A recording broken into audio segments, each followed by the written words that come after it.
Hey there guys, I'm TheRoyalGorilla and you're watching my top 5 open world games of all time.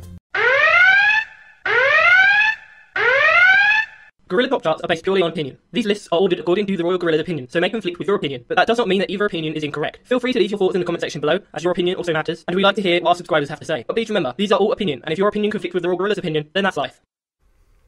So as you just heard, this list will be entirely based on my opinion, and I'm also not going to be putting these in any particular order, because I really wouldn't like to do that, because I love them all equally, and I would like to just tell you my 5 best open world games, in my opinion. So, should we get started?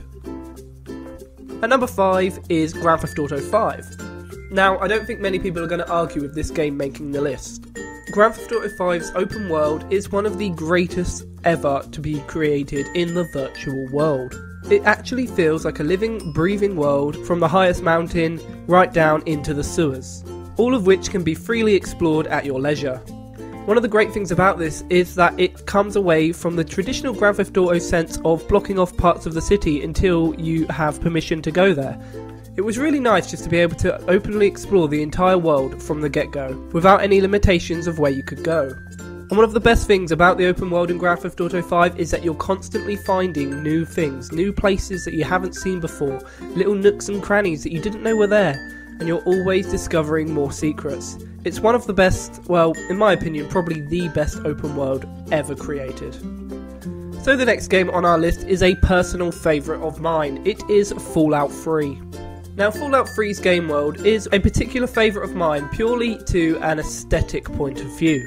Now, I'm not saying that the open world is not good. That is completely wrong, because it wouldn't be on this list if it wasn't. But it had a few issues. There were certain navigational issues. Trying to get around was a bit confusing at times. However, what it can't be matched in is its sense of atmosphere and creating a world that's truly felt like a post-apocalyptic nuclear wasteland. As soon as you set out of the vault at the start of the game, you know, just by looking at your surroundings, how hard this is going to be to survive. And this isn't one of those places where you could say you'd like to visit, because it's not. This is probably one of the last places you'd ever want to visit. This is a world without security, without safety, and the open world really makes you feel that way. This is truly one of the most immersive open worlds in gaming. Hopefully you'll agree. Sticking with Bethesda for our next choice, it's The Elder Scrolls V Skyrim. Skyrim's world was pure and simply beautiful. It was large, expansive, the graphics were beautiful, there was plenty to discover, loads to do, tons to see, and it was a world that you really wanted to be part of. Unlike Fallout 3, where you wouldn't want to go there in 100 years, Skyrim's world was beautiful and was the exact kind of place you want to visit from a video game. Although with all the bandits and giant wolves, I don't think you'd want to. I know many people will be very happy that this made the list, and some of them would even want to put this as first place in the list, and it might well be. I haven't really thought into it that much, and I don't want to do it because I love all these games equally for different reasons. But Skyrim, I think Skyrim has to be one of the most beautiful and immersive game worlds on this list.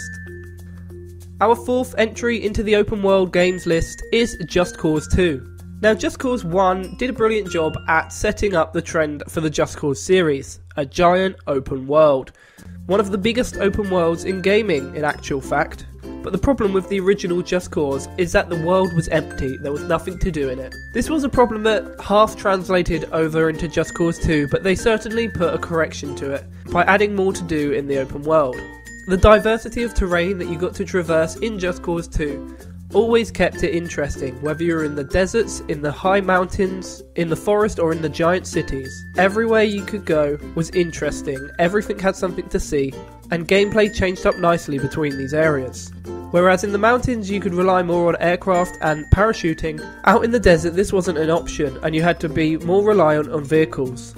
This sort of dynamic game world where different areas cause you to play in different ways is what's got Just Cause 2 onto this list. Also the fact that the game world was huge and it was great fun to explore. Maybe a little down to that. Now, our final game on this list was very hard for me to choose from actually. I had a toss-up between Far Cry 3 and Red Dead Redemption. Now, in a decision that could be very controversial to some people, in the end I chose to go with Far Cry 3. But hear me out. Far Cry 3 is a first-person shooter at its core, and never before had a first-person shooter had such an immersive open world.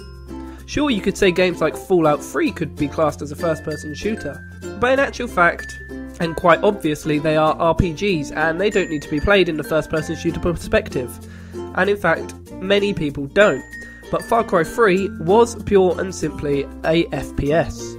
And for an FPS to have an open world that was so diverse, interesting, and explorable as Far Cry 3 was unheard of, and is still unheard of to this day. Perhaps that might change with the release of Far Cry 4, but we are yet to see. Far Cry 3's inclusion on this list was purely down to its innovation.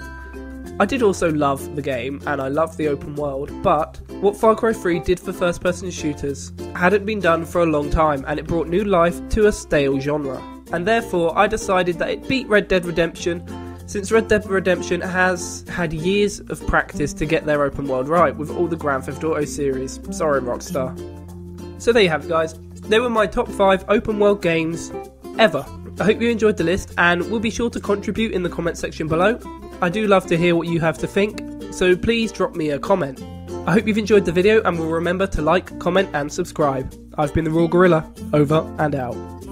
His name is Luke and he's more than your average gamer. No ordinary let's player. Know about Easter eggs much better. Da da da da da da.